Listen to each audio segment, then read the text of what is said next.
бүгүнкү күндөгү мамлекетибиздеги эң көйгөйлүү маселелердин бири бул азык түлүккө жана эт азыктарына болгон баалардын өсүшү боюнча.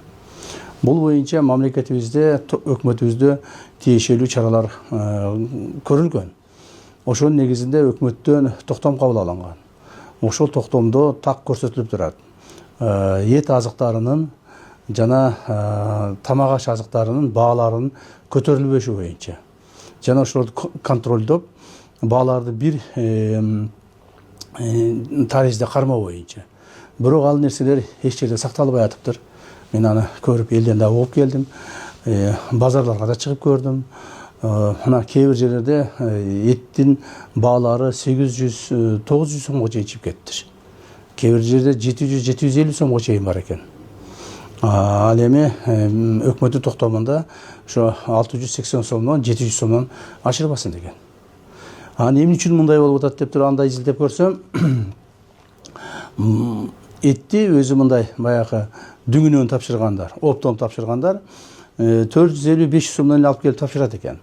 Ал эми ошо саткан жанагы чайкоочулар аларды көбөйтүп, даже керек болсо 2 эсеге көбөйтүп жиберип атат экен да.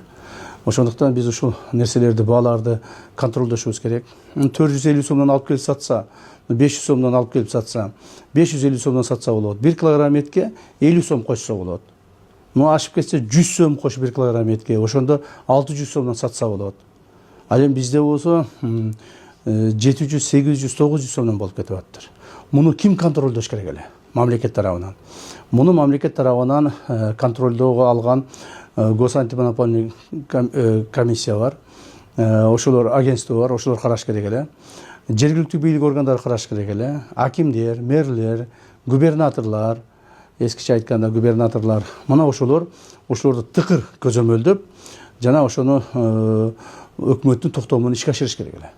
Бирок бүгүнкү күндө жергиликтүү бийлик органдары такыр карабай койгон. Алар өздөрүнүн жумуштарын аткарбастан бул нерсеге кайдыгерлик кылышкан.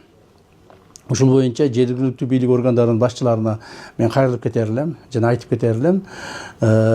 Мындан ары базардагы баалардын кайсылар региондо болсо өсүшүнө, ошол өкмөт койгон талаптарды, токтомдордун аткарылбашына жергиликтүү бийлик органдары жетекчилер жооп бересиңер. Жооп бересиңер. Шылтоо болбойт. Эгерде кайсыл жерде эттин баасы 700 сомдон 680 сомдон жогору болуп кеткен болсо, ошол жердеги аким, мэр, губернатор түздөн түз жооп бересиңер. Жана ошого силер кабинетте эле отура бербестен, жанагы ошол өзүңөрдүн жумушуңарды кылып жүрө бербестен элди аралаш керек. Базарга чыгыш керек, базар баасын көрүш керек. Ошол күндө ошол жерге өзүңөрдүн адамдарды коюш керек. Жана ошолордон маалыматтарды алып туруш керек. А силер болсо аны жасабай атасыңар. Ошондуктан бул боюнча мен силерге каттуу эскертүү берип коеюн.